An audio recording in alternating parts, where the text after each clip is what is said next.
Hola, ¿qué tal? ¿Cómo están? Muy buenas noches. Bienvenidos a Sin Etiquetas.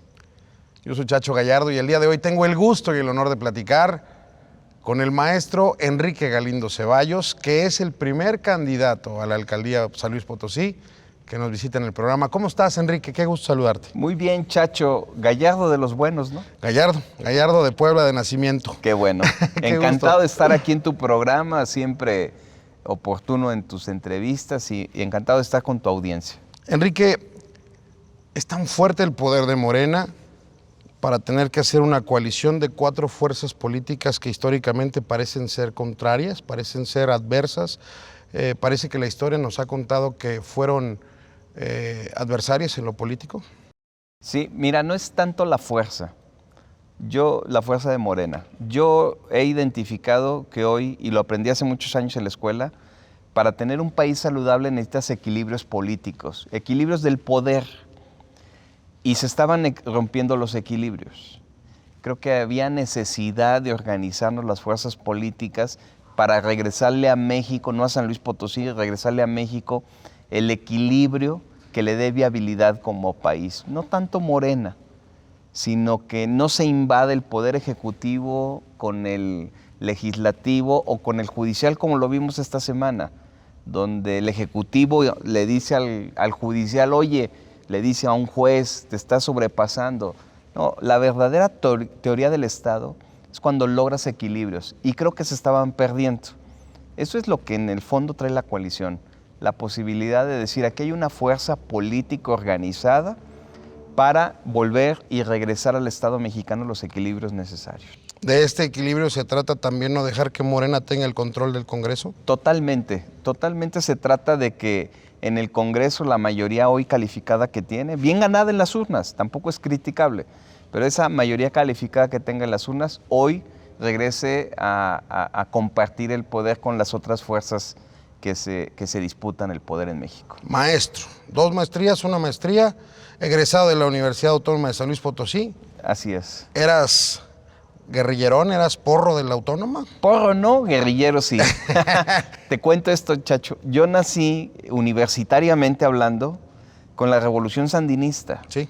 De jóvenes idealistas pensando en Emiliano Zapata, en Pancho Villa, más en el ideólogo de la Revolución Mexicana, y que en nuestra época era Sandino, sí. La Revolución Sandinista en Nicaragua.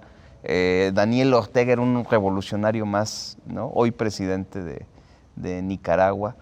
Y sí éramos bastante duros, bastante cuestionadores del estatus político de aquel entonces. Estoy hablando del 83, 84, 86 más o menos. Hace 36, 30 y tantos años. Así es. ¿Eras líder estudiantil? Sí, totalmente. Nos cultivamos en la universidad como líderes desde la preparatoria. Las preparatorias universitarias, todavía soy de las últimas generaciones que estamos en la prepa antes de que desaparecieran.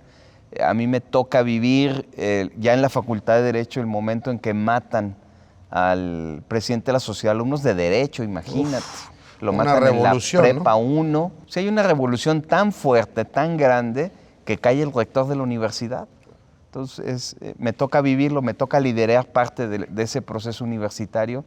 Pero al mismo tiempo, que poca gente lo sabe, yo ya era agente de la Policía Ministerial, investigaba homicidios, casualmente. O sea, tú estudiabas Derecho, eras guerrillero estudiantil y ya tenías una actuación como tal formal en el tema de la Policía Ministerial. Así es.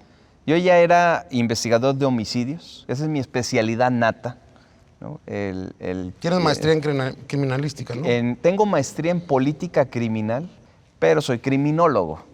O sea, que le estudias el fenómeno criminal en sí. ¿Por qué la gente delinque? Esa pregunta no la hemos podido responder. ¿Por qué tal persona llega un momento en su vida que dice, quiero cometer un delito? ¿Pum?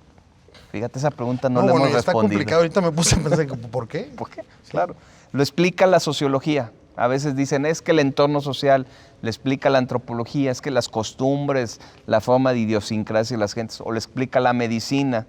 Es que a lo mejor hay una neurona que te falla, la psicología, traumas. Por eso la criminología es la suma de muchas ciencias que tratan de explicar y responder una pregunta que hoy todavía no sabemos cuál es la respuesta.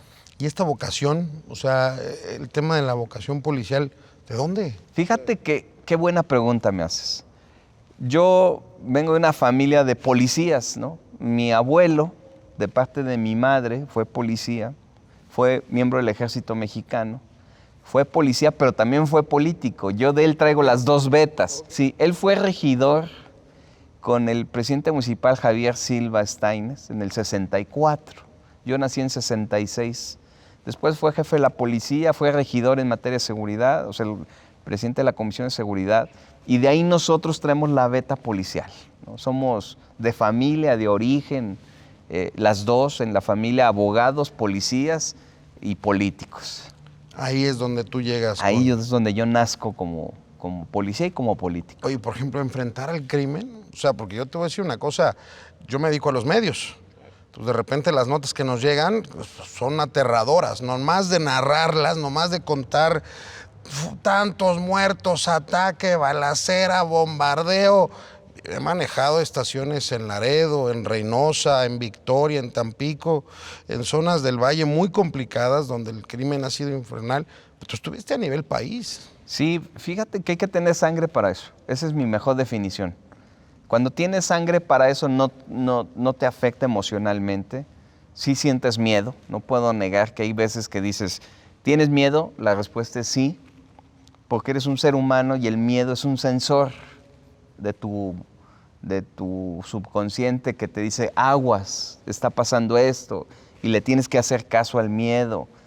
Y entonces tomas decisiones en función de eso, pero aprendes a controlarlo. De ahí es donde yo digo que tienes sangre para decir, bueno, mira, cuando a mí me invitaron a ser jefe de la Policía Federal, la primera pregunta es que si no tenía miedo. Y yo dije, sí, pero es mi pasión también, estoy hecho para eso. Creo que tengo miedo, pero tengo formación, tengo carácter, tengo espíritu, soy guerrillero, ¿no? de la universidad y acepté serlo, ¿no? Y es que complicado, porque al final de cuentas, pues Enrique Galindo Ceballos le ha tenido miedo, pues ahora sí que no cualquier mariposa, ¿no? O sea, tú capturaste prácticamente a dos de los más grandes narcotraficantes del mundo, Enrique. Sí, claro.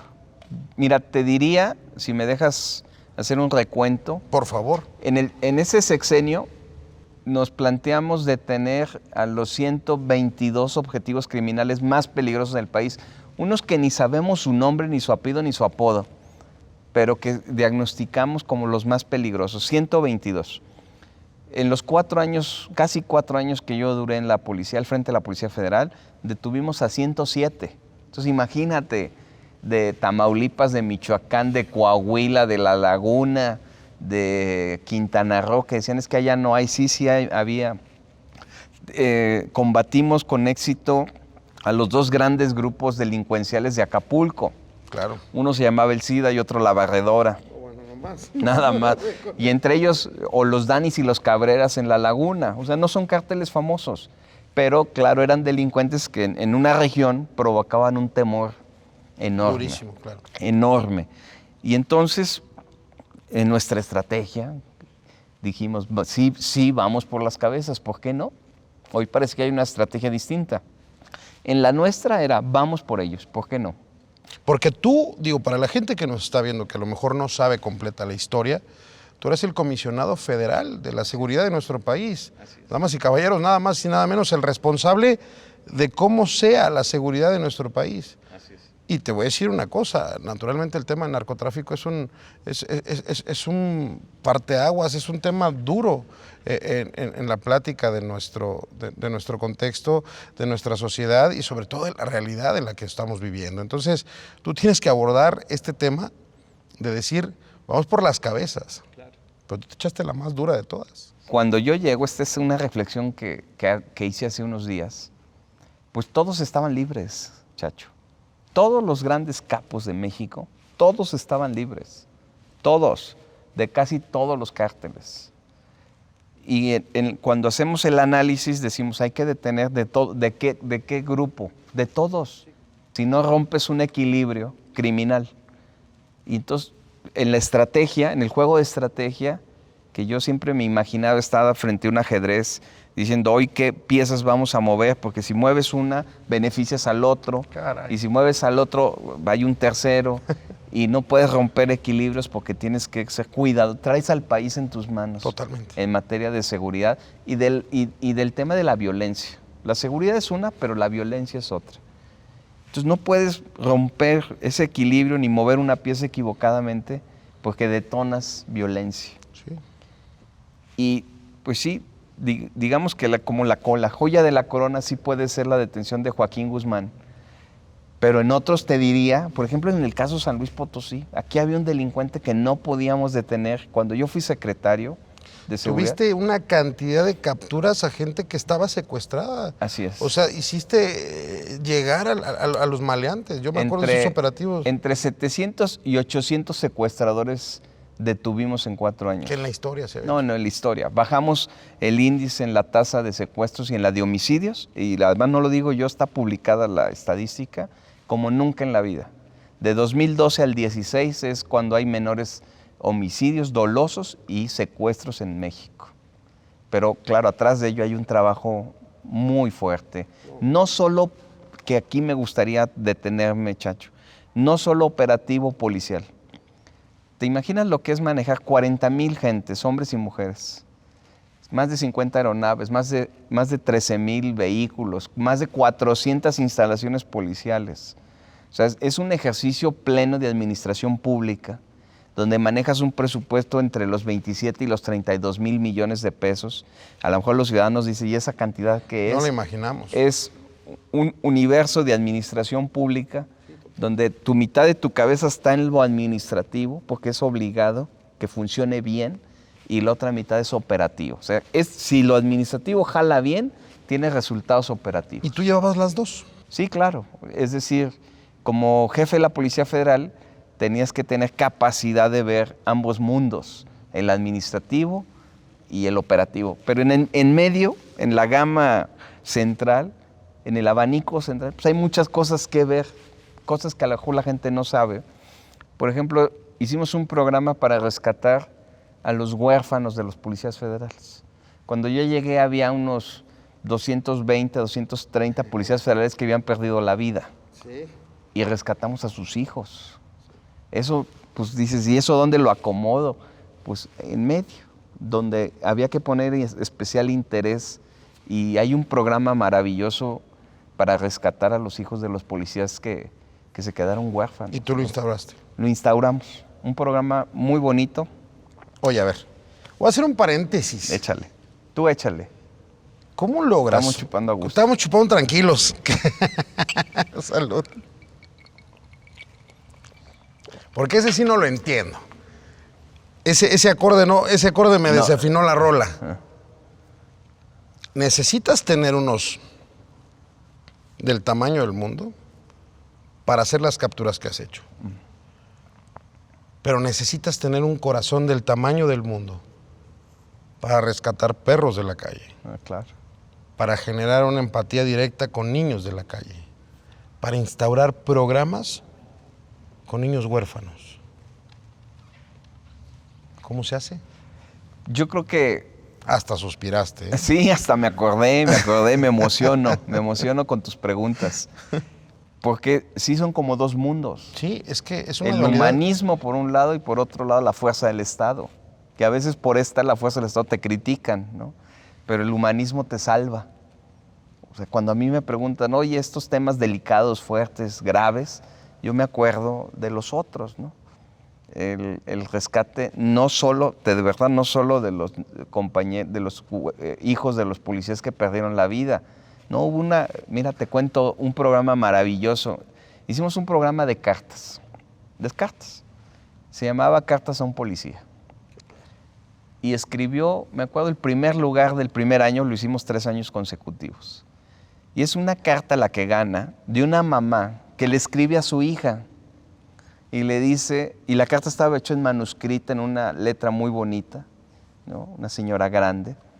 Y le dice, hija, yo siempre me opuse a que fueras policía y te boicoteé y no quería y te escondía tu uniforme de policía y te inventaba pretextos que estaba enferma para que no fueras a la academia. Caray. Una carta hermosa. Caray. Pero al final le dice, hoy, pasado el tiempo, que te veo entregada, que te veo salvando vidas, que te veo enfrentándote a la delincuencia. Hoy estoy muy orgullosa de ti. Bueno, imagínate, ese tipo. No, se te quiebra el corazón. Se publicaron 3 libros de cartas de mamás, de papás, de esposos, de esposas, dirigidas a los policías. Me acuerdo otro primer lugar, porque además los premiábamos. Es la carta de una hija policía a su papá policía. Es decir, ella ya policía federal al papá. Que naturalmente fue policía por el papá. Claro, ella sigue la carrera del padre. Y ella le dice, papá, ahora entiendo por qué no fuiste a mis 15 años. Caramba. ¿Por qué no estuviste en mi Ahora graduación? voy a llorar yo. Eso es el humanismo. Totalmente. ¿Por qué no hiciste esto tal? Ahora te entiendo que valía más la seguridad de los ciudadanos que la estabilidad con tu familia. Te perdono después de tantos años de no haber estado con nosotros. Porque ahora yo dejé a mi familia, dejé a mis hijos, dejé a mi marido por servir a la patria. Fíjate qué bonito. Qué historias tan bonitas, qué historias tan bonitas y qué difícil ser policía. Claro, en México es realmente un reto a la profesión. Cuando comparas con España, Estados Unidos, incluso ni Colombia o Nicaragua, donde ser policía es un honor, o sea, es un orgullo. Pues eres policía en Colombia y bueno, eres el héroe local, el héroe de la colonia, héroe nacional. Y aquí no, ser policía es todo lo contrario. Por eso... Aquí en México no es tan bien visto. No, es una lucha. ¿Por qué? Mira, los tengo tan identificados que te lo comparto. Tú traes buenos números en el tema de aceptación. La gente te ve como un policía, como una persona que representa la seguridad. Y te lo digo porque he estudiado las estadísticas. Claro. Mira, México se cae en la historia de la policía con aquella situación del negro Durazo. Sí. El negro Durazo es el parteaguas de la policía en México, lo negro y lo blanco. Fíjate, lo negro y lo blanco. Ahorita voy a retomar esta parte. Hay 2 antecedentes de policías en México. Es bien curiosa la historia de la policía en México. Quizás el primer antecedente es Pedro Infante. En A Toda Máquina, claro. No hay otro. Le parece que va a llover. No hay otro antecedente y es un héroe local y muy populachero y padre. Bueno, y conquistó a México. Y conquistó a México y España y todo el público latino. Pero el siguiente antecedente es Cantinflas. Sí, el patrullero 777. Es una locura. Una locura. Y luego de ahí nos saltamos al negro Durazo. Y el negro Durazo es la historia negra de la policía y no nos la hemos quitado. No nos la hemos quitado. Ha costado mucho trabajo remontar lo que significa el negro Durazo en la historia negra de la policía. ¿Qué se necesita para cambiar la percepción? Yo creo que se necesita que nos la creamos los mexicanos, que el policía implica un servicio público honesto, digno, decoroso, que lo tienen en otras partes del mundo, pero que aquí no nos la creemos, porque no hemos hecho lo suficiente para hacer ese reconocimiento a la policía. Porque aparte es como el boxeador. Claro. O sea, el boxeador sale y pega, pero porque es un deporte de golpe, de contacto, claro, de choque. Pero no es porque se baje del ring y agarre a golpes a los aficionados, a la esposa y a la señora de las gorditas. No, definitivamente no. Claro, es como tú, lo que platicábamos de esta parte de la responsabilidad de la seguridad del Estado y este cariño que le tienes. Tienes 8 perros. Claro. Prácticamente todos adoptados. Soy un rescatador de perros. Cuéntamelo. Fíjate que es algo muy bonito porque es algo que desde muy chico traemos esa emoción. Yo creo que el que adopta un animal tiene un corazón suavecito, ¿no? Desde muy pequeños lo hacemos. Pero, por ejemplo, te cuento una historia de un perro que rescatamos que no es mío, pero es común en San Luis, que es el Canelo. No sé si has oído hablar Claro, de pues anda en toda la ciudad del mañana Canelo. voy a ir a ver al Canelo. El domingo voy a ir a ver al Canelo porque está en un refugio. Nosotros lo rescatamos, lo vimos, pero él quería ser libre, fíjate. Él no quería estar en ninguna casa. Se parece a mí. Él quería ser el Saludos, Canelo. mi Canelo, te mandamos un beso, mi Canelo. Quien lo vea fuera de San Luis Potosí del estado, vengan a nuestro estado, vengan a nuestra ciudad. Es una locura y ha sido motivo de carácter nacional el Canelo, claro, claro, y no es el boxeador. No es el boxeador. Es el Canelo. El perro precioso que el Canelo. Y entonces, con mi hija, Natalia, lo que hacemos es rescatamos con un sentido muy social, se esterilizan, se vacunan, se nutren y se regresan, se donan, se colocan o a veces a la calle, porque es su vida. Respetamos mucho la libertad del animal abierto, que pueda andar en la calle. Por ejemplo, la gente no sabe, en el Tangamanga 2 hay una colonia de perros callejeros, y ahí viven, y hay gente que les lleva de comer, pero también hay una colonia de gatos. Y son más de 50 gatos que allí están, conviven en el Tangamanga 2. Yo voy y los veo, les llevo alimento. O sea, es algo que te nace. Oye, ¿tú eres un niño de la calle? Yo soy un niño de la calle cuando la calle era buena. Cuando podías jugar fútbol en la calle, tu mamá apenas se paraba en la ventana y ahí ibas corriendo a comer, a tal. Jugábamos fútbol, poníamos los suéteres, ¿no? O por las piedras. Por temporadas jugué yoyo, trompo, canicas, chollita, cebollitas. Mixtas, porque las cebollitas de puro está más complicado. Cebollitas mixtas, chincha al agua. Chincha, ¿no? El Espiro, el avión, bote pateado, todo. Las traes encantado. Los 18. Los morros de ahora yo creo que ni idea. No saben de qué estamos hablando. Mano. No fui gamer, pero sí lo fui en mi estilo, ¿no? Las maquinitas. Las maquinitas, cuando las había en la tiendita de la esquina, el Atari, ¿te acuerdas? Bárbaro, sí, todavía palanquita. Pero al final dominaba la calle. O sea, dominaba la calle. Hasta la fecha, maestro. Hasta la fecha. Soy callejero.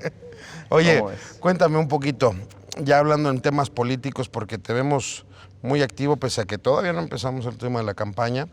Estás en una fórmula interesante, pero sí quisiera saber, porque también en este discurso, cuando haces ya el registro para la candidatura a la alcaldía, tú dices, llevo 35 años esperando este momento, pero también tenemos historia. En el 2015 hiciste un viaje a la Ciudad de México como virtual candidato a la gubernatura y regresaste y pues que siempre no.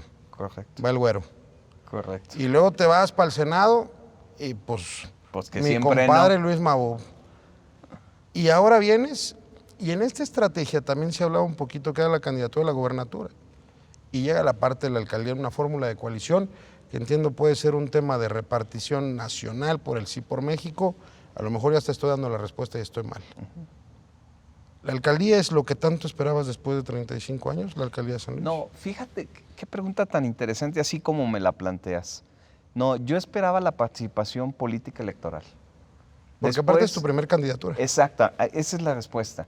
Después de prácticamente 35 años militando y de aspirar, ¿no? Y de querer y de levantar la mano y de estar muy cerquita de las nominaciones importantes a gobernador, a senador, tal. Creo que después de todo esto y a mis 54 años de edad, lo que yo quería era participar. Y luego se abre la coyuntura de la coalición. Y ahí tú tienes que atender a la madurez política, no mía, de todos, del entorno, donde dices, ok, te haces una pregunta muy íntima. ¿Quieres participar? Sí. ¿En dónde? Si para ti, para tu propio partido, pues hay 9, 7 competidores. Con la coalición éramos 18. Sí, caray. ¿No? Y los partidos hicieron su labor, cedieron, organizaron y negociaron. Nos tocaba a los militantes seguir a los partidos, negociar, aceptar y participar. Fíjate, yo dije una frase hace unos meses que hoy me acuerdo y digo, no hombre, qué bueno que no me hicieron caso. Pero yo decía, si en la coalición tengo que ser candidato a regidor en Soledad, pues me voy a Soledad. Pero vamos, te dije qué bueno que no me hicieron caso, ¿no? Pero, qué bueno que se borró el testigo, bueno, la cinta testigo. Pero yo decía, vamos a participar en la posición que nos toque. Son muy disciplinados los priistas. Muy disciplinados. Yo te diría que en este proceso prácticamente no se fue ningún priista de primer nivel, ni de segundo. O sea, se mostró la cohesión priista y eso nos tiene compitiendo bien. El que es priista para siempre, ¿no? El que es priista, el que no lo es, pues nunca lo fue. Es como los aficionados del Cruz Azul. Sí, exactamente. 22 años que no les va tan bien, pero ahí están y se les alaba muchísimo. Y llenan el estadio, ¿eh? Pero luego los del Pachuca y los del Tec, no, pues ahora ya le voy a las Chivas, ahora le voy al Pum. No.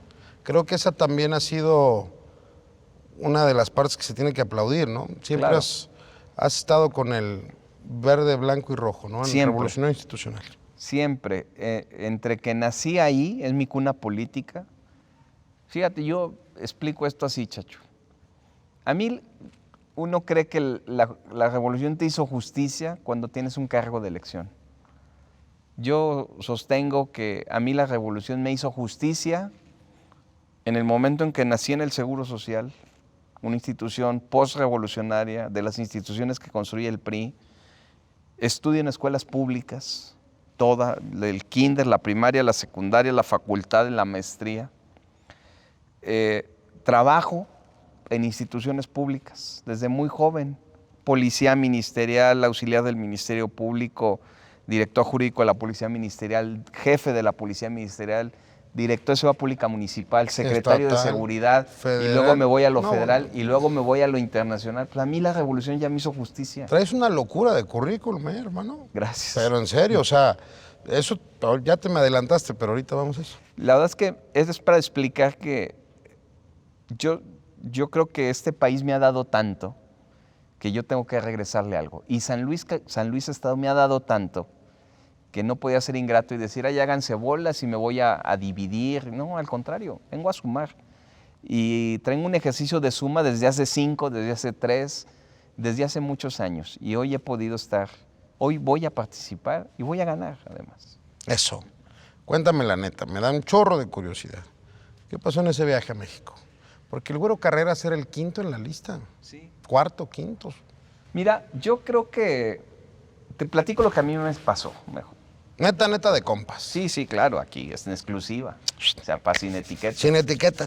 Eso, man. Mira, creo que hay una decisión política nacional muy importante que se toma. En ese entonces ya habíamos tenido éxitos operativos, pero teníamos libre. Estaban todavía con un reto muy fuerte al Estado mexicano, tanto la Tuta como el Chapo Guzmán. Y entonces el presidente de la República dice, no puedo decidir por la política cuando tengo pendientes de seguridad pública. Y entonces hablan conmigo y me dicen, ¿sabes qué? Continúa en la Policía Federal. Estoy hablando que era enero de hace 6 años, 22 por ahí, y yo sabía lo que venía, ¿no? Y es como, en el caso de Enrique Galindo, es como se toma una decisión de que yo permanezca en la Policía Federal. Con la buena fortuna que en febrero detengo a la Tuta, uno de los criminales más sanguinarios, más peligrosos, más duros, con un reto enorme. Había amenazado de muerte al presidente de la República, al secretario de Gobernación, a mí me había amenazado de muerte. Mi hija Natalia no dormía porque vio la amenaza de muerte. La Tuta, ¿te acuerdas? Salía en Univisión, lo entrevistaba Univisión. Era de la familia michoacana. Era de la familia Michoacán, los templarios. Sí. Durísimo ese cártel. Puta. Digo, porque hay unos que distribuyen, y hay otros que son sanguinariazos, ¿no? La Tuta a mí me mató, me entregó en pedacitos 14 policías federales, entre ellos una mujer. Y ahí es donde yo digo, lo voy a detener. ¿Qué sientes, man? No, sientes un dolor, una rabia, una impotencia, porque además lo filmó, lo grabó, sin ningún remordimiento. Te veo hasta la cara, ¿eh? Sí, o sea, se sí, te sí, ven se los me ojos nota. encanijao. Y prometí hacerle justicia a mis compañeros. ¿Cómo fue la captura de la Tuta? No, hombre, es maravillosa. Cuéntamela. Es una de las historias. Es más, me gusta más esa que la del Chapo. No, pero imagínate qué gozo. Familia, querido equipo, imagínense qué gozo decir Chapo y la Tuta, cara. O sea, es que eres en serio un parteaguas en la seguridad de nuestro país a nivel historia. Sí. Fíjate. Cuéntame la de la salud. Esta sí Salud. tiene que ser No, bueno, pues un nos brindisito, echamos un man. brindisito. Mira, hay un trabajo de inteligencia tremendo que nos llevó a situarlo muy bien en la Sierra de Aguilillas, en Michoacán.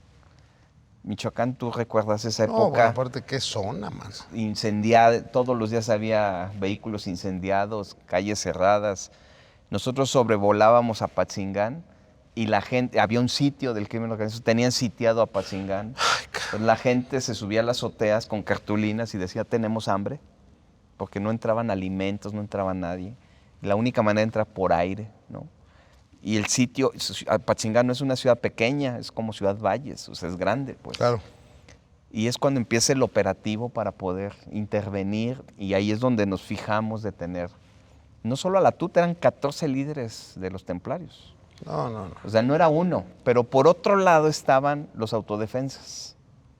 el doctor Mireles, Hipólito Mora, el papá Pitufo, el No, no, americano, que quizás con sus antecedentes, pero sí traían el espíritu de salvar a Michoacán. Yo soy el primero que me siento con ellos. Platico con el doctor Mireles, que acaba de morir hace poco, con Hipólito Mora, con el papá Pitufo. Platico con ellos cómo está la cosa y parecía que venía una acción del Estado para combatir autodefensas. Y yo digo, no, ¿por qué? Pues si aquí el problema se llama delincuencia organizada y son los templarios y tal. Y cambia un poco la dinámica de operación y nos dicen, bueno, hay 14 líderes aquí por los 14. ¿Cuántos crees que detuvimos de los 14? No, pues conociéndote 14. A 14. Eso. No dejamos a ni uno en paz, los No 14 puede empezando por la tuta, pero había uno, ¿Y a este canijo cómo lo agarran? a él se escondía en la sierra, encontramos sus escondites, pero hubo, fíjate, policías, hombres y mujeres hacen una barredora, ¿te acuerdas la barredora de la FENAPO? Pero en la Sierra de Aguilillas, y entonces eran 4 o 5 mil policías federales caminando noche y día para sacarlo de la sierra. No puede ser. O sea, lo empezaban a orillar. A orillar, a sacarlo de la sierra. Entonces, volábamos, llevábamos víveres, yo personalmente iba con ellos, caminaba con ellos la sierra. Sí, porque aparte te rajas, ¿no? Sí, no, yo voy al frente. A mí, en los desfiles, ¿me has visto? En los Sí, desfiles voy totalmente, al frente, en los totalmente. operativos voy al frente. Y yo iba con ellos y bajábamos alimento y agua y tal, y seguíamos, hasta que lo sacamos de ahí y él se va a esconder, era un personaje muy hábil y se esconde en Morelia, imagínate, dice, no se esconde en Uruapan, no se esconde en Apatzingán, se nos escabulle y se va a Morelia. Pero había equipos de inteligencia de la Policía Federal verdaderamente entrenados, muy buenos, y había una mujer, policía, que seguía toda la película exacta de quién era Servando Gómez Latuta, ¿no? Y ella nos dice, se están detectando movimientos de él en otro lado que no es en la sierra, ni es en Arteaga, el municipio, sino que es en Morelia. Y empieza y nos movemos a Morelia y allí Latuta tenía 14 casas diferentes o 12. Qué barbaridad. Entonces todos los días dormía en una casa diferente. Los traía, pero Ya no usaba celulares, no usaba nada, ¿no? es irrastreable. Irrastreable. Usaba el método de Osama Bin Laden de mensajero. Tenía un mensajero, ve y di esto, y ese mensajero iba y reportaba, iba y venía y tal y tal. Y Latuta cometió un error, porque esta historia no la he contado al aire. Es la primera vez. Bueno, pues exclusiva. Ahí es sin etiqueta para que vean con mi carnal, Enrique. Comete un error de buscar a una novia, una vieja novia, una antigua novia, no vieja, una antigua novia de la secundaria y tal. Y lo detectamos, que la empieza a buscar y la empieza y vemos en ella movimientos inusuales, ¿no? Empieza a tener un vehículo más o menos bueno y vemos movimientos inusuales en ella. Y la policía, jovencita, 28 años, 28, 27 años, ella nos empieza a decir, es que está pasando esto, y ella la que nos decía, ya detectamos este movimiento, ahora la novia, ahora esto, tal. Y un día, ¿qué fecha fue? Creo que fue febrero, 7, 8 de febrero, nos dice, vimos a la novia comprando un pastel, nos vamos al archivo y era cumpleaños de Latuta, de Servando Gómez. Lo va a ir a ver. Lo va a ir a ver, va a haber Claro. encuentro, va a haber pasión. Es que tienes que analizar todo. Ese es el verdadero proceso policial. No es la persecución, no es. O sea, te tienes la que convertir en esa inteligencia. persona y pensar como ella y comer como ella y respirar como ella y reaccionar como ella. Totalmente. Y luego hicimos perfiles criminológicos. Cómo pensaba, cómo actuaba, cómo reaccionaba, hacia dónde se inclinaba. O sea, especialistas, criminólogos, perfilando su personalidad para saber cómo va a reaccionar, tal. Y entonces traes un montón de información técnica. No así de la charola, no, técnica, especialistas, policías muy bien capacitados. Científica. Científicamente Sí, capacitados. sí. Y entonces eso nos lleva al escenario de que lo encontramos en Morelia, lo encontramos, se caracterizaba, se disfrazaba Cambiaba de personalidad. electricista, de mujer, de mesero, Y así andaba a veces No me solo en la digas. calle. Solo. Y pues, oye, nos pareció verlo. No, pues sí era. Pero me pasaron cosas maravillosas en Michoacán. Por ejemplo, en Morelia, en una ocasión, transitando, unas jovencitas agarran un papel, lo hacen así y me lo avientan por la ventana de mi camioneta y se van corriendo. Entonces, yo agarro el papel y me dice, la tuta está en tal lado. Tú uniformado. Sí, yo siempre andaba o de táctico o de gala, ¿no? Y yo digo, y entonces, pero yo le creo a la gente. Claro. Yo digo, sí, aquí hay una evidencia, vamos a ver, ¿no? Y entonces sí decía, sí, aquí ya estuvo, aquí vino, aquí está. Y va acercando. Y vas armando, aquí la clave es cómo logras el equilibrio entre proteger a la ciudadanía y perseguir al delincuente. Era lo que decías hace rato, ¿no? El tema de la seguridad y la violencia. Claro. O sea, porque una cosa es mantener seguro, que es eliminar a los... Pero la manera de eliminarlos que no genere esta violencia. Caray, qué difícil. Claro, no es nada más perseguir, detener, ¿no? Tú finalmente tu gran responsabilidad pública es proteger. Es proteger. O sea, incluso a los delincuentes. Y San Luis Potosí te ve bien. Te ve así. Sí, claro. Creo que hoy lo que San Luis espera es un ejercicio público, político de protección. Yo creo que tú y yo lo quisiéramos. Totalmente. Proteger a tu familia, proteger a tus hijos, proteger tu entorno, proteger tu estabilidad laboral. Proteger es la palabra clave, ¿no? El ejercicio de ceder tu voluntad para proteger a los demás. Eso es bien importante. Esa es la esencia del servicio público. En materia no solo de seguridad, los médicos en el servicio público protegen, los maestros protegen. No hablo de la violencia, hablo de la vida en general. Es importante... Te dejé pensando. No, es que a final de cuentas, me dejaste suspirando, Enrique. O sea, yo te voy a decir una cosa, y a lo mejor hasta está mal que te lo diga, pero yo creo que quien tiene capacidad para hacer ese tipo de detenciones, de estrategias, o sea, pues puede enfrentar muchas cosas. O sea, estás hablando de tesitura, de temple, de carácter, de personalidad, de trabajo en equipo, de liderazgo, de proyección, o sea, sí. Y no me dijiste la del Chapo esa al ratito. No, esa sí es con mezcal. No esa ya es con otra, mano, no, hombre. Pues, oye, vienes en una fórmula durísima, ¿no? Yo creo que hace 15 años, sí, 15 años prácticamente, iniciaste una gestión con Octavio Pedrosa. Así es. Hoy estás emprendiendo una aventura para poder, de una manera distinta, porque en aquel entonces eras director de seguridad municipal, ¿no? Así Director de es, seguridad correcto. pública municipal. Y hoy estás en esta fórmula de la coalición, pues bueno, con él, en una estructura bastante sólida. Se ven súper cómodos los dos. Platícame cómo es esta relación y si el que estés con Octavio es una ventaja para ti. Octavio y yo, cuando él es alcalde electo, hace 15 años. 2006. Antes, creo. 2004, sí. 2004, no 2006. nos conocíamos. Yo era director de la Policía Ministerial. Era director con Fernando Silva Nieto y empiezo el sexenio con Marcelo.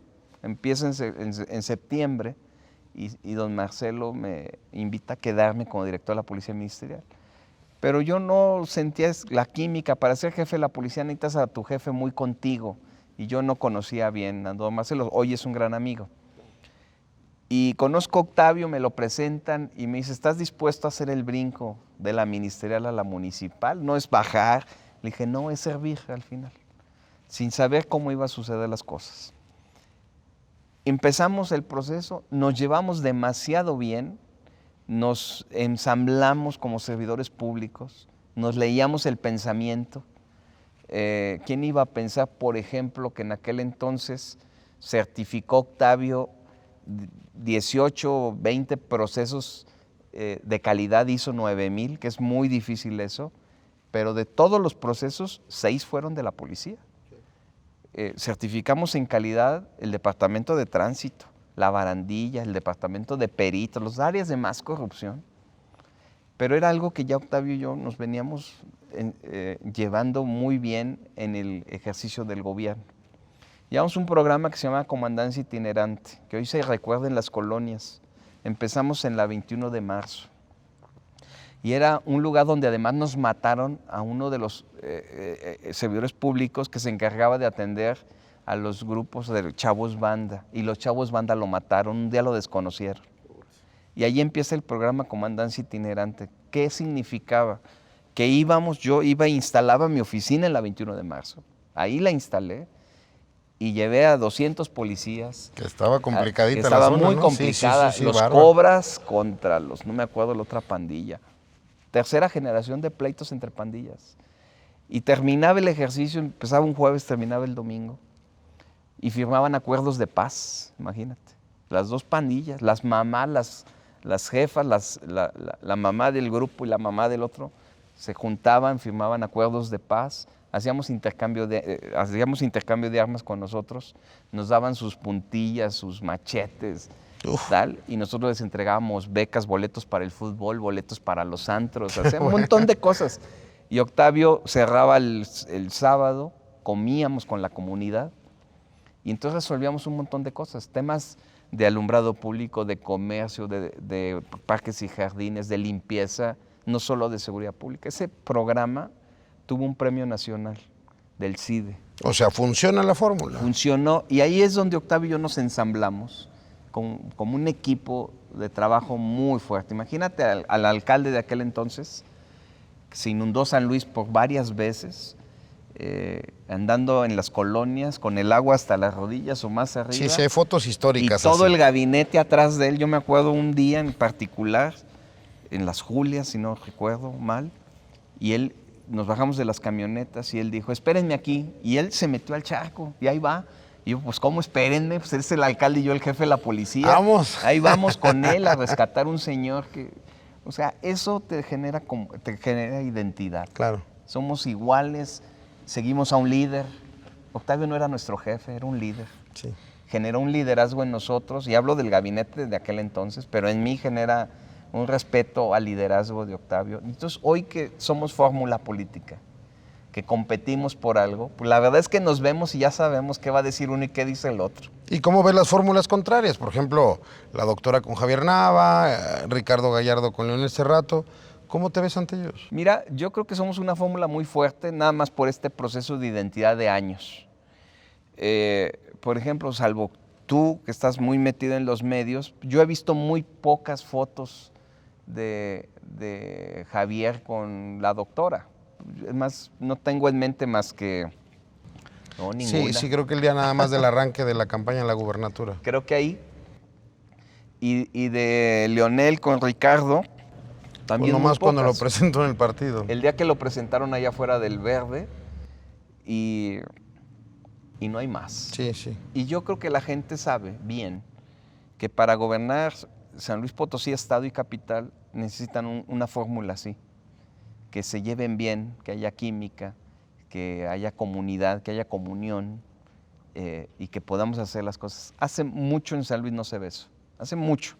Incluso el mismo Octavio, siendo alcalde, no traía muy buena química con el gobernador, por alguna razón.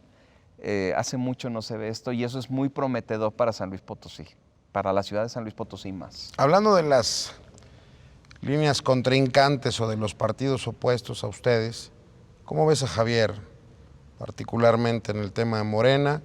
¿Cómo ves a Leonel Cerrato ahí en esta coalición del Verde con el PT? Mira, yo creo que son dignos competidores. Yo a ambos los veo haciendo el mejor esfuerzo para ganar. Yo creo que no van a ganar, yo creo que yo les voy a ganar, no tengo duda de eso. Vamos a hacer una buena competencia electoral. Yo creo que a Javier hoy le está sucediendo que está compitiendo contra sus propias decisiones. Yo creo que te puedes, hijo, lo voy a decir con mucho respeto por él, por su papá, que es mi amigo, por su abuelo, que admiro, pero puedes sentarte y hacer acuerdos con todos, y puedes hasta cambiar de partido, pero no puedes hacer acuerdos cuando van contra tu propia moralidad y tu propia... Yo creo que ahí, creo que está documentado cómo Javier unos días antes reprocha, recrimina sanciona públicamente al partido que hoy abandera, ¿no? Y entonces esas contradicciones son muy difíciles de explicar.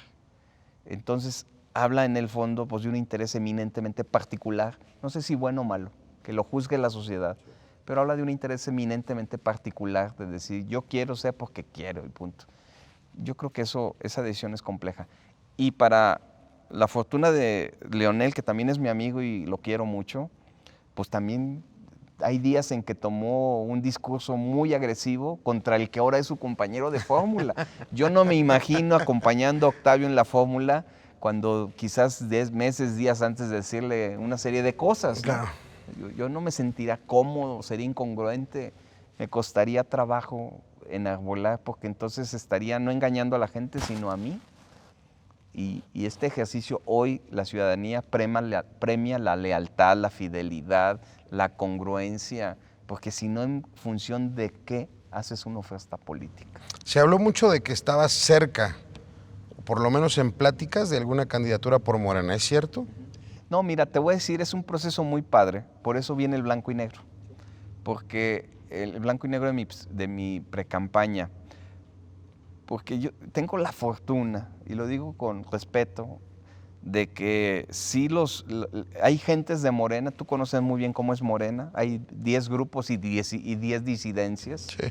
Pues había grupos de Morena que me invitaron, o sea, me invitaron, te quiero decir que organizaron reuniones, que querían que fuera candidato de ellos, y yo estaba en un momento en que estuve escuchando, no precisamente para cambiar no, simplemente, me acuerdo de una reunión muy importante de ellos en Río Verde, donde yo de entrada dije, yo soy priista. Y todos dijeron, ¿y todos qué haces aquí? Pues ustedes me invitaron, ¿no? Fíjate, a mí me invitaron ¿Qué dices? Si ya saben de dónde soy, ¿para qué me invitan, Fíjate, mano? a mí me invitaron a Morena por un Messenger, un mensaje de Messenger. Oye, queremos platicar contigo, mira, no sé qué, tal. A ver, vamos a ver de qué se trata. Y luego, oye, tal. Pues yo te diría que esos grupos de Morena hoy son muy amigos míos. Y están registrados algunos y están participando en algunas alcaldías y tal, y me hablan y me piden consejo y opinión. Y yo los respeto como fuerza política. Hay pobre gente de Morena, y lo digo con el mayor respeto, tienen en la candidatura a gobernador a alguien que no es de Morena, y tienen en el caso de la capital a alguien que no es de Morena. Y es un grupo, es un partido político que merece una representación legítima. Y en el caso del gobierno del Estado y en el caso de la capital, no lo tienen. Oye, hace 3 años ganó PAN. Hace 3 años ganó el Y PAN. pese a que tú eres priista, pues bueno, hoy representas una coalición que involucra o que incluye el tema del PAN. ¿Eso crees que te vaya a favorecer o te jugará en contra? No, yo creo que está favoreciendo porque la gente está cada día más aceptando la coalición. Es decir, la coalición tiene un significado muy valioso. Octavio es panista y no va a dejar de serlo. Y los priistas vamos a votar por él. Y yo soy un priista en donde yo creo que los panistas van a votar por mí. En el cruce de la boleta, ellos van a votar por su partido. El PAN va a votar por el PAN para la alcaldía. Ese voto me va a contar a mí. Totalmente. En la gobernatura igual, el PRI va a votar por el PRI para gobernador y el voto le va a contar a Octavio. Quizá Esa es la creo virtud que eso de la coalición. la gente no lo ha entendido quizá del todo, ¿no? O sea, Claro. que no es que la gente del PAN vaya a votar por conciencia. O sea, Claro. al final de cuentas en la boleta aparece 4 veces Enrique, Claro. pero Enrique sale con el logo del PRI. Claro. Y sale con el logo del PAN y del PRD y de conciencia. Y pues la gente que milita en el PRI, pues le votará al PRI. Va a votar La al gente PRI. Y bueno, y el ejercicio democrático es interesante. Si yo saco un buen número de votos como PRI, tendré más regidores en mi cabildo. Si gana el PAN el número de votos panistas, pues habrá más regidores del PAN. Pero ahí es donde viene y adquiere sentido el gobierno de coalición. Gobernaremos juntos el PRI, el PAN, el PRD y Conciencia, que ese es el otro compromiso. No solo es electoral, sino es de gobierno. Habrá gobierno de coalición tanto con Octavio como con las 58 alcaldías. Y habrá, desde luego, decisiones de coalición en el Congreso del Estado. Enrique, ya para empezarnos a perfilar al cierre. Ya como alcalde del Ayuntamiento de San Luis Potosí, como presidente municipal, pues hay diferentes tenores, ¿verdad? Yo creo que San Luis Potosí capital enfrenta muchos problemas. El tema de la movilidad, el tema de la reactivación económica, el tema de la salud, la parte del consumo local, en fin. Tú eres un tipo brillante en la parte de la seguridad, tienes una expertise inigualable. ¿Cómo te preparas? ¿Cómo te enfrentas? ¿Hay algún acuerdo en el tema de la coalición para la parte de tu gabinete? ¿Ya tienes algún equipo armado? ¿O tú tienes decisión propia de decir, yo quiero a Petra, China y Juana para poder decir, vamos a experimentar con esto en la parte de la economía, de la salud, de la seguridad, del empleo, Mira, es un tema muy técnico, pero qué bueno que me haces la pregunta. Yo creo que hoy se debe gobernar con los mejores hombres y mujeres, totalmente, independientemente de los partidos. Ya el gobierno es una responsabilidad mayor.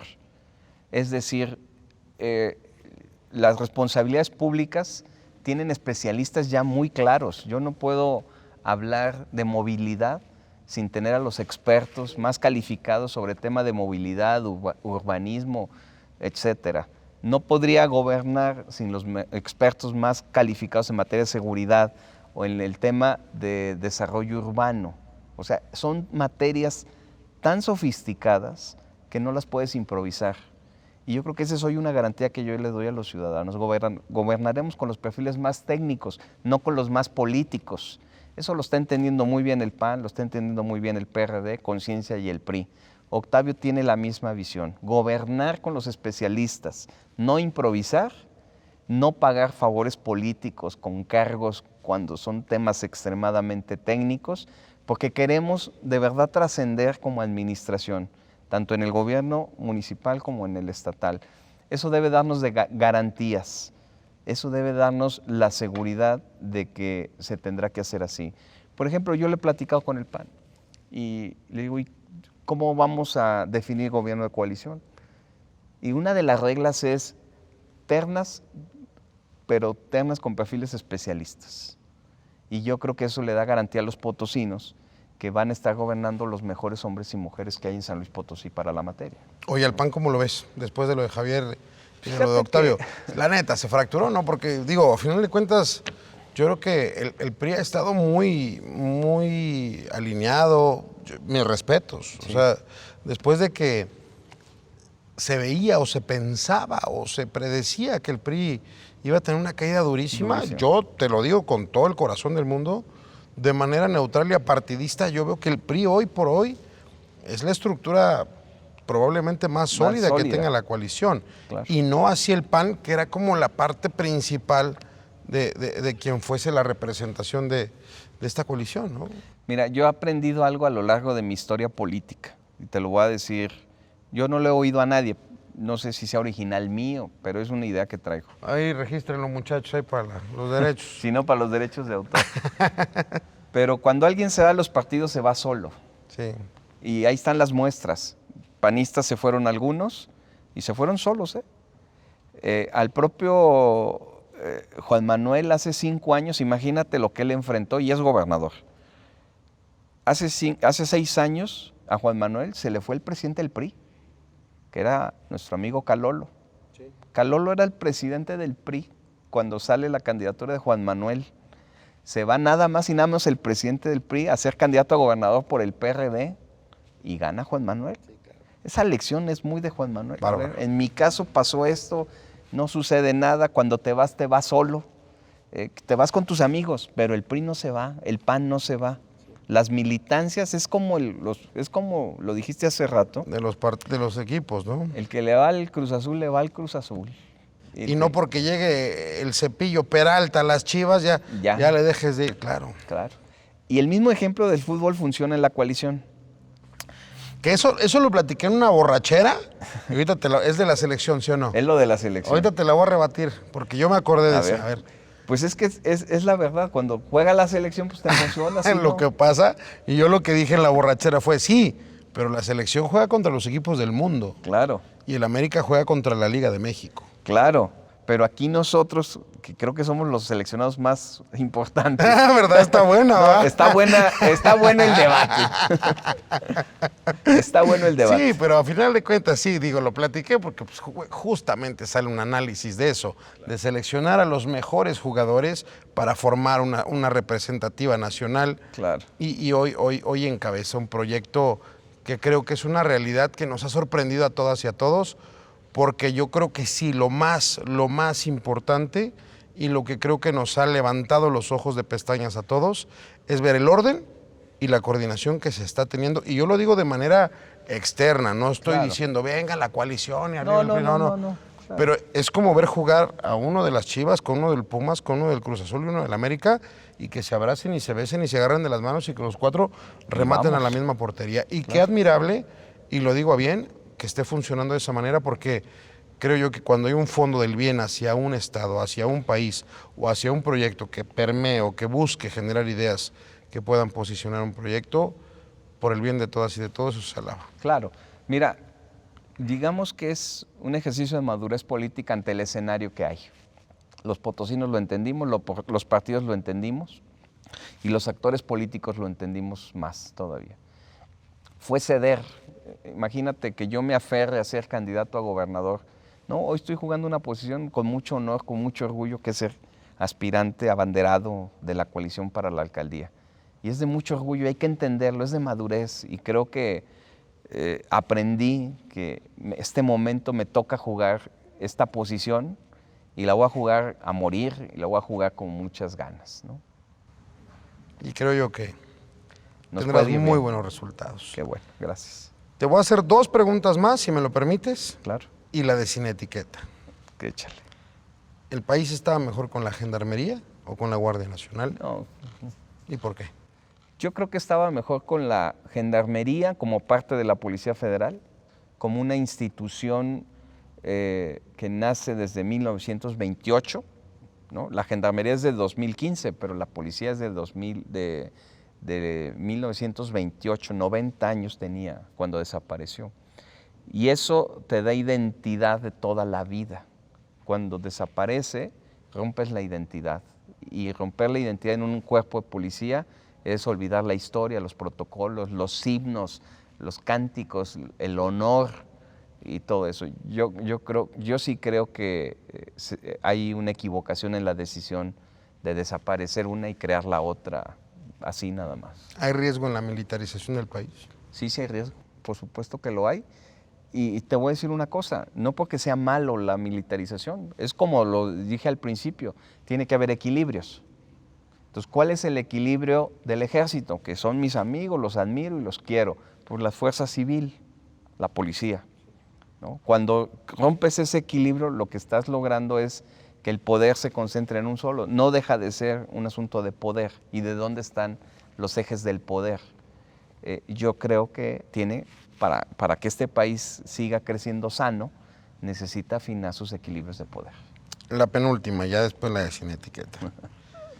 Seguramente es muy larga la captura del Chapo.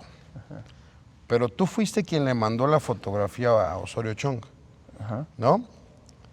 Tuviste de frente al criminal más peligroso, al narcotraficante más poderoso y más grande de nuestro país y probablemente del mundo. Platícame qué pasó por tu corazón, por tu cabeza, qué te dijo cuando lo viste a los ojos, qué sentiste. Mira, es una respuesta que no puede ser rápida. Sí, yo sé. Pero te doy 2 pistas rápidas. Una, que después de que se escapa, a mí me dan la orden de transmitir un comunicado donde diga que el Estado mexicano lo va a detener, pero quien da el comunicado soy yo. Y entonces, frente a cadena nacional en los medios, digo, voy a detenerlo, y ahí es donde nace la frase de que no quepa duda de que lo vamos a detener. Entonces se volvió un imperativo personal e institucional la detención de Joaquín Guzmán.